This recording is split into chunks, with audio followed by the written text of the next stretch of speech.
Well, hey, everybody, welcome back to Stewardship Leader, where we help church leaders teach and lead on biblical stewardship and generosity with confidence, clarity, and conviction. In this episode, we're continuing our conversation with DonJay Rice, a financial behavior expert and coach. In the last episode, DonJay helped us understand why financial struggles aren't really about money, that they're often rooted in behavior, not just knowledge. So, in this episode, we're going to take the next step and talk about how we actually help people change. Because if you're a pastor, a stewardship leader, or someone walking closely with others in their financial journey, you've seen firsthand that change is hard, and how you engage those conversations can make all the difference. DonJay, thank you for joining us again to continue this important conversation. Hey, yeah, thank you, Leo. I think it is an important conversation, and I love talking about this stuff. So, Well, I so appreciate your unique perspective of how you're addressing behavior issues, because so many of us have been trained to just focus on the financial part. Yes, we deal with the emotions. We know there's emotions when it comes to people managing money. We also know that there has to be priority and they have to have buy-in, but most of us are just not been trained on the behavioral side. And most of us are not equipped to really go to that level. So I so appreciate your expertise in this area because I think it'll help our audience and has already helped our audience to really look at this in a unique perspective and perhaps even learn how to deal with those unique cases where we really do need this kind of counseling and coaching rather than focusing just on the numbers. So, in the previous episode, you really helped our listeners understand the depth and complexity of money behaviors that a budgeting class, more financial education, or just telling them to quit it doesn't work and can even be damaging. So, in this episode, I want to discuss how you teach church leaders and money coaches how to have better conversation that help encourage change in those that they're walking with. So, let's start with this question. What is the one thing we all need to do when working with those who have money problems? yeah, I would say the number one thing we need to do is really be in touch with our own emotions, both before, during, and after the meeting, and at all times. But I've seen many a meeting go wrong and head right in the wrong direction, or go into the wrong direction when a church financial coach becomes activated and Hmm. their emotional side starts driving the meeting. And usually when that happens, the big mistake we all do is we start telling the client how they need to change, what they need to Yeah. change. And we cannot make people change. And so the more in tune we are with our emotions and what's going on inside of us as we're going, prepping for that meeting, in the meeting, after the meeting, the more we can be present in the meeting, the more we can understand what's going on inside of us and regulate that so we really bring our best self. So part of it is to eat our own cooking, so to speak, and just recognize that when we start telling people what they need to do, we cannot make people change. There's actually 6 stages of change, and how you approach those stages with someone can actually send them backward rather than progress them forward. Hmm. So let's dig into some of those stages you mentioned. Can you walk us through them?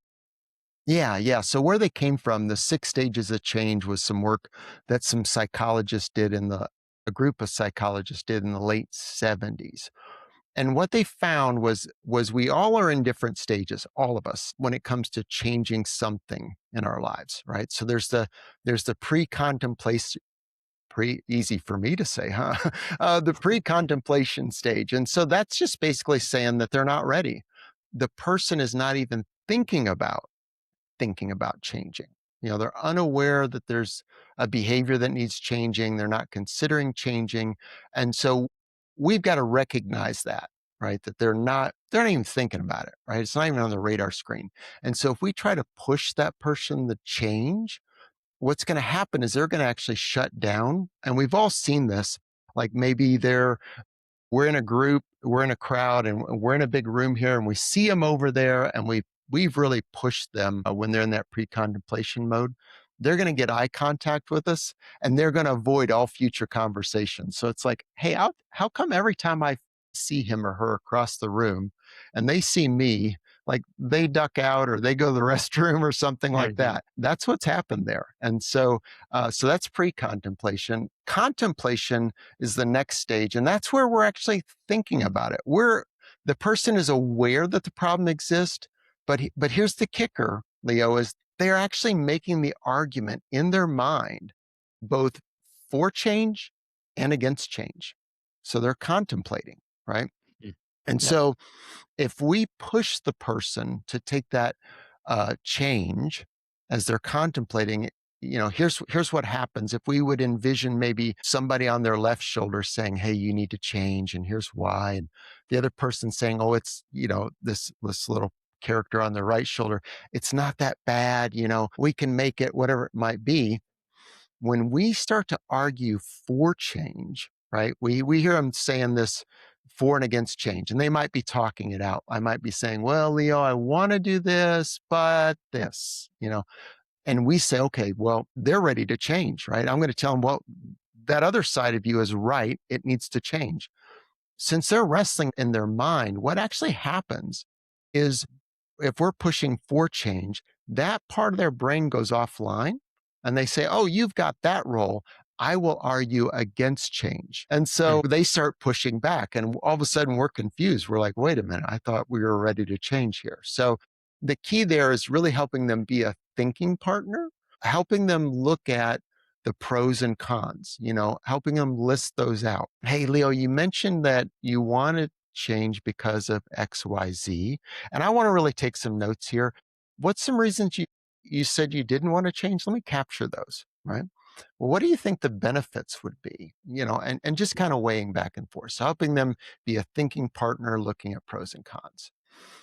The third part is preparation, the individuals making plans to change. And here's where the coach gets really excited, right? We're going to do this thing. And typically our excitement leads us to push the client too quickly. And so if we push for change too quickly, they'll revert all the way back to contemplation, wondering if it's all worth it.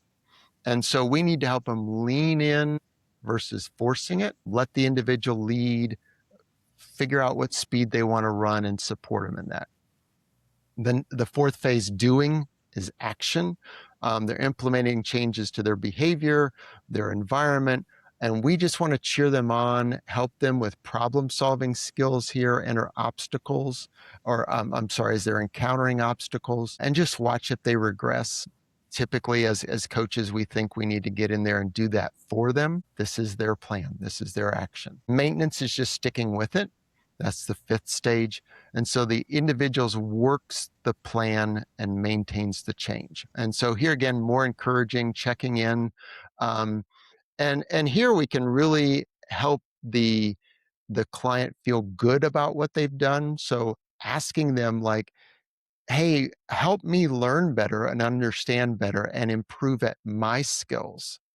And they look at you like, "What, me?" And you're like, "Yeah, you. You went through this. You did it. I want input from you." And that just can be another way to help keep them motivated to maintain. And maybe help asking them to become a mentor or teacher on the problem they actually worked on. Mm. And then that last one, which I think Christians are really in a great spot and church leaders are really in a great spot for this. And this is relapse. And so this is where they return to their old behaviors. And what we need to understand is relapse is common. It's a common part of the overall cycle. Um, and we need to understand grace. We need to really understand failure is not final. And they need to understand that. And the example I always use with clients is the first mission to the moon. The first mission that was the mission to the moon was actually 97% of the time it was off course, which just boggles my mind. Here you had NASA's best and brightest, but they'd never done it before, right? So we always see this, you see the drawings of this nice smooth arc and it goes from Earth to moon. And that's not the way it was at all. It was this constant off course, get back on course, over, the other way, get back on course. And it was this back and forth zigzag to the moon. So 97% of the time they were off course. They'd never done it before. We need to approach life that way. We're going to be off course. We need to give ourselves grace. We need to understand failure is not final.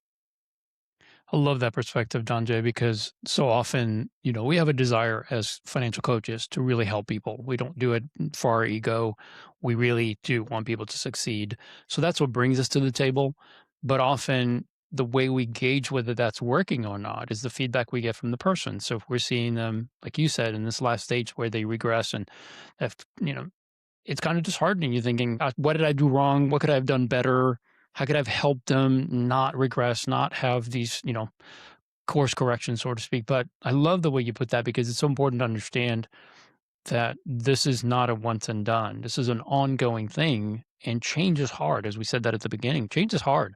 When we have been somewhat programmed because of our experiences, because of everything that we have dealt with in our past that has led us to this point, we can't just switch on a dime. It's going to take time. And I think about that even from our Christian walk. When we finally understand that we are a fallen person, we're sinful, we need the grace of a savior, and we say yes, we're not perfect from that point on. In fact, we just realize how imperfect we are. And we have to continue to move forward in faith, knowing that when we fail, He forgives us, He restored us, and then we just keep on moving forward. And yeah, that change over time becomes more consistent and our path becomes a little straighter. We veer off less often, but we still veer off. And I think that's such a healthy way to help our audience, especially those who do this, who are coaching and helping people to understand that, it's a progression and you don't have a lifetime of coaching that person. You have maybe weeks, maybe a few months at best, maybe a few days or hours. And you may just be a part of that process for them to begin to move in a healthy way and have those long lasting change. But it's okay. It's just a process. And I appreciate the way you unpack that. 'Cause I think it gives all of us the ability to relax a little bit and realize that every step in the right direction is a step that's going to bring them closer to that, even if there are some missteps. So I love that. Absolutely. Yeah. Well, a little bit more granular. We've all experienced this. Someone agrees to come meet with us, and in the meeting, everything goes well. They agree to do what we ask them to do, and then they follow through none of it. We meet the next time, and we're like, "What happened?" And so, why does this happen, and what can we do differently to help with that? Yeah, yeah, that's a great question. And we have all been there, right? And so what we all need to understand is it's this is probably a fawn response. And it's Mm, what I refer to as the four F's. okay. And it's a thing I teach church leaders a lot about when I speak with them. Fawn, the person has no intent of doing what they're agreeing to do, but they can't say no. And so Mm, some people refer to this as people pleasing. Somewhere in their past, they learned to avoid any hint of conflict. And they can do that just by agreeing, right? I just agree. Then they leave the meeting, they don't do what they agreed to. And here's what's even worse, over time, they may resent you later thinking you made them agree to it. Uh, mm, and here again, they really are not aware what's going on inside them. This is an old response that's been trained in their wiring from probably all the way back from childhood. And so they quickly agree to everything. And you think, as the coach, you think, man, that was easy. I must be really good at this. Only later to become feeling frustrated or feel defeated as a coach. And what we need to really realize is this is a fawn response. And so what I would say too is for those people, we need to be aware of it, right? This is something we need to be aware of. And so when we're working with those clients that are really, we're like, man, this is too easy. Like Leo is like, I'm no sooner getting this out of my mouth. And he's like, yeah, let's do it. Yeah, what I need to do is slow that down. And so I need to say, Leo, this is some big stuff for you. And I realize this is some big steps. And so, how about if today we just don't decide anything? You mm, don't have to agree to any of it. I just want you to take notes and think about it and really come back. And if I've said some things here that you're like, man, that's too hard for me right now, I want you to tell me. I want you to tell me. And so, actually, trying to give them instead of the fawn response where they're wanting you to like, okay, whatever you say, right? We're trying to put them in the driver's seat and we're trying to slow it down so that reactionary force within inside of them, which it's a reaction, right? Slows down and they start to think, do I really want to do this? Do I really want to do these 5 steps of homework by tomorrow, or whatever it might be? mhm. Well, that makes a ton of sense, but you also piqued my interest now. So the first F, you said there's 4 of them. The first is fawn. What are the others? And help us understand what those responses, those other 3 are. Yeah, yeah. So fawn is one of the responses. Fight is another one of the 4 F's. And so fight is just what it sounds like, someone who's argumentative. And Hmm. there's a lot to learn of how to help those in fight mode. And here again, I cover this in the classes that I teach to church leaders around the country. But the number one thing to remember is to never tell someone who's in fight mode to calm down. That just never works. We see it on the cop shows all the time. And my Mhm. wife and I will be watching a cop show and they're in a negotiation, right? And they say, calm down. And she looks at me like, okay, yeah, I know you've told me 1,000 times that won't work, DonJay. So, but recognizing that, right? And also if we become argumentative, right? That doesn't work. And so that's fight. Flight is the person's running from the conflict or the problem. And they may physically run, or in their mind they might run. So they might zone out of the conversation, or they might have an excuse to end the appointment early. They might tell you, boy, I really didn't think I wanted to come today, as they started the appointment. That's all that flight response in them. And so we need to learn how that flight response shows in an interaction to know how to deal with that. Freeze response, freezes where the person literally freezes. Hmm. And so that can look like them being motionless or having trouble coming up with the words to discuss the situation. And so here the thing is not to push. The best thing we can do is take a break and get that person moving. So I like to, if I'm in a face-to-face setting, I like to tell them, hey, let's walk to the local coffee shop. And during that walk, we want to change the conversation. We want their mind to take a mental break because they're being flooded right now. The 4 F's are all emotional overwhelm or flooding. And so it's activating these responses. And so, talk about baseball, talk about the latest celebrity gossip as you're walking over to the coffee shop, anything that's far from the topic. And then once you get to the coffee shop, gently restart the conversation. And in all these, what we need to do as coaches is not take the 4 F's personally. You mentioned about fawn, it can be so frustrating when they agree to all of it, do none of it, right? All these responses, the fight response, someone fighting with me, it's not personal. It's them becoming emotional flooded. And so, as ministry leaders, understanding what's happening, um, because if we don't, we can really destroy some possibilities for change and future growth with those people. Yeah, that's good. And I think all of us who have done any kind of coaching have run across all of those. Yeah. And fawn is definitely probably the most relevant because sometimes people don't come a second time. But that could be because, again, they agreed to everything, but in theory, they didn't.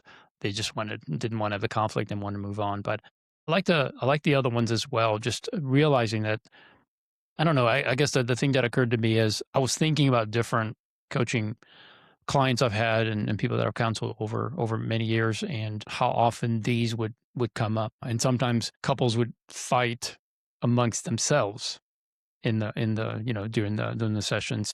I guess the follow-up question is how often do you see this happening, especially with the freeze or the flight part of it? Yeah, the freeze of the flight happen often, and so yeah, just being aware of those, I think and it gets back to understanding those stages of change and all these things. All these things weave together. But yeah, fawn freeze flight happen quite often. What I've seen in ministry, Mm, fight can happen as well. yeah. But yeah, they're common. They're quite common. Okay. Good to know. Like I said, I've seen them. I just didn't know from your experience how often you see these, or if one is more likely to happen and the others only on rare occasions. But I could see how that could happen. All of them can pop up, and sometimes they do in the same session. Yeah. You've shared with me that you had deep training in motivational interviewing. For those unfamiliar, could you explain what that is? Yeah, yeah. Motivational interviewing is another topic I teach to church leaders, and it's a counseling style that's really designed to work with someone in those 6 stages of change that we mentioned earlier. Hmm. And so it's focused on being non-judgmental, and it emphasizes the client's ability to have choice. And so we're encouraging individuals to identify their own reasons for change. You'll see it used widely, like in addiction. people that work in addiction, people that work in behavioral and health changes. And you want to think of it a little bit motivational interviewing. There's a lot to it, but you really want to think of it as you and your partner kind of doing a waltz or some sort of formal dance. And so most of the time you want the client to lead and you will follow, but sometimes you lead. And when do you lead and when do you follow? Well, that's kind of the art of sort and why I relate it to dance. But yeah, it's all about helping the client understand they have choice and then counseling them in a way that is non-judgmental and helps them learn to lead their change. Hmm. So the way you talk with people can actually change their outcomes. Can you explain that a little bit more? Yeah, yeah. I think you just put our entire podcast episode into one sentence. What we say, how we say it, when we say it, the body language we use. There's a lot to it. There's a lot to really, if we want to be our best, to bring our best with those that we work with. And so we've got to get better, not perfect, just better if we Hmm. really want to help people in their walk with whatever they're trying to change, whether it be money, whatever behavior that is. There's a lot to it. Yeah. Well, in our audience, we have a lot of financial stewardship leaders who do coaching. It's part of their job at working at the church and having that responsibility to meet with people. And sometimes they're difficult situations. So, and I know you can't give us your full training here, but what are one or two things that church leaders or coaches can start doing today to improve their Yeah, conversations? yeah. That's a great question, Leo. I think I'd give them two things. One, I would encourage all your people that are listening to start really being curious about everything. So I have this saying I tell myself all the time, I may be right, but what if I'm wrong? I may be right, but what if I'm wrong? And start approaching everything, every interaction with that. I think that really helps us be curious instead of coming to conclusions too soon when we don't know all the facts. And then the other would be I would encourage anyone listening to eliminate what and why questions when working with others. Hmm. And this here again doesn't apply to just money problems, but any issue a church leader's working with someone with. So, you know, we really fail to recognize, all of us do, the amount of guilt, shaming, and anxiety that people bring into conversations. And so, say I'm working with someone and I say, Leo, why did you buy that? What is your checking account balance? Right? I could ask that with the most gentlest voice, right? And the most calm body language. But what you're hearing, because you've already brought in this thing of like, I'm just a mess with money. I'm so, there's so much guilt here. There's so much shame that I'm no good with money, so much anxiety to even meet with DonJay, that when I say, why did you buy that, Leo? You hear, why did you buy that? What's your checking account balance? Right. And so instead, what I would encourage all church leaders to start using the language, tell me about your recent purchases, Leo. Talk to me about your checking account. I'm curious about, could you share with me? And so these are all questions that are statements, really. They're not questions, right? But they invite exploration Hmm. and they don't give the listener the thought that there's a right and a wrong answer. Why did you buy that? What's your checking account balance? And that there's a right or wrong answer that shows that maybe they don't belong here or they've done something wrong. And that's, when I tell church leaders this in my training, they'll say, well, that's really hard to do. Like I got to learn a whole new language. And I get that. And so what I would encourage you to do is, one way you can start this today is when you write emails, before you hit send, I want you to scan it for the words what and why.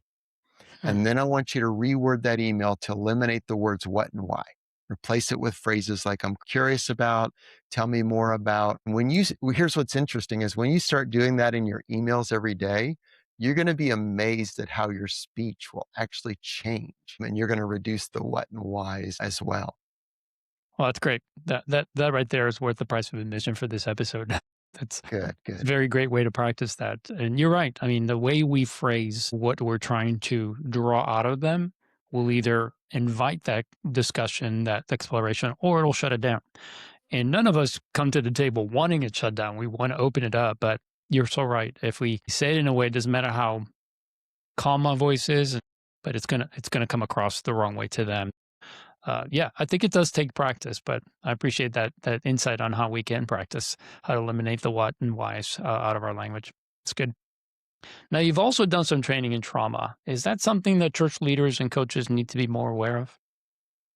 Yeah, yeah, it's very important, Leo. Here's the thing, it's been estimated that 70% of everyone has experienced trauma. Hmm. And most of us have never even realized that we've experienced trauma. And so when we sit down with people, and one, we don't know their story, but two, they may not even know that they experienced trauma. So we really need to be careful of like, there's so much on what we can do as far as how we approach someone, all the way from the furniture setting to the lighting of the room to offering the person the choice of where to set. People in trauma or have experienced trauma like to set so that they can have sight toward the door. They want to see where the exit is at. Hmm. And so just offering them the choice of where to sit can make them feel more relaxed in that meeting. Setting where we're not sitting across the desk from each other, but we're sitting side by side in chairs or in couches can make the person feel more relaxed. Even offering them a pen, but here's the kicker, offer them a pen with a clicker to take notes. And the reason the clicker, right? And you're already smiling, so I think you know where I'm going with this. But if I offer someone who's experiencing a lot of anxiety, a clicker is a fidget device and it can be a signal to us. So, Leo, if I say, hey, here's a pen, here's some paper, feel free to take notes. And if you don't want to take notes, you can doodle. That doesn't offend me at all. Maybe I'll like to see some of your drawings. And you grab that pen and at a point you start clicking, it's a signal to me. Hey, he's experiencing anxiety right now. Let's slow it down a little bit. Let's back up a little bit. Let's maybe have him repeat some of these things. What are the key points you see so far, Leo? Things like that. So they can not only help the client relieve the anxiety with the clicker, but they can also be a signal to us. But just keeping in mind, almost 3 out of every 4 people we work with is going to have experienced some type of trauma. Now, they've experienced trauma. That doesn't mean they felt the trauma from a traumatic event, but they've experienced a traumatic Yeah. event, right? And so it gets back to a saying that I learned a long time ago. If we treat everyone like they're hurting, we probably won't miss by much. Hmm. Yeah, and this has been so helpful, Don Jay, because as church leaders, we often feel the pressure to have the right answers. We want to Yeah. help people, but it's the conversation, that matters so much, and how we do that. And it reminds us that what you've shared really reminds us that transformation doesn't come from giving better advice. It comes from asking better questions and walking people through a process of discovery, helping them to Yeah. understand what's really going on beneath the surface. Because I would say 99.9% of the people we deal with, they don't have a math problem. It's not a money issue, and many times it's not even an income issue. Yeah, there's seasons of lack and there's seasons of challenge, but we all have those, and people don't break down because of those and don't give up on life because of those. But it's the everything else that you mentioned, and being sensitive and aware of what's going on, why their behavior is the way it is, and asking the questions in a way that invites that discovery, invites them in, and builds trust so that you can really get to the bottom of it instead of coming across as, hey, I know what you need to do. Here's what you need to do. Go do it. And then they Yeah. walk away. And I think, unfortunately, in my early coaching career, I did a lot of that because for me, it was about the math until I realized I wasn't good at this. And then I realized, well, it's not the math, is it? It's something else. So I so appreciate the work you've put in to become an expert in this. So, and what you offered over the last 2 episodes has been tremendously beneficial. For those who want to hear more, they want to learn more about what you're doing, connect with you. Would you share how they can connect with you and just dig deeper so they can grow in this area if this is what they're passionate and want to do? Yeah, yeah. So, best way to reach me would be to go to my website, drumbeatofwealth.com. They can sign up for the newsletter, but also they can email me. So if you've got church leaders out there or money coaches that are like, boy, I really want to learn more and Hmm. and those type of things, I welcome email. And so my email is donj@drumbeatofwealth.com. They can also go to my LinkedIn page and DM me there. So, yeah. Well, DonJay, thank you again for sharing your wisdom with us over the last 2 episodes. I so appreciate your time. Yeah. Thanks, Leo. Just a pleasure to be with you. And for our listeners, we'll include the links in the email for DonJay so that you can connect with him at your convenience. And if you're a church leader or a stewardship champion who is looking to grow in how you lead people in stewardship and financial discipleship, I'd encourage you to connect with us by going to our website, christianstewardshipnetwork.com, where you will find resources, in-person and virtual events, as well as a community of people that are passionate about biblical stewardship, and you can connect with them through our CSN membership. If I can also ask you a quick favor, if you're watching this on our YouTube channel, please like, subscribe, and share this video with another church leader, a friend, or family member who will find this helpful. It's free, and it's the best way that you can support us and help us reach more people with this vital message. Thank you again for joining us, and we'll see you next time on Stewardship Leader.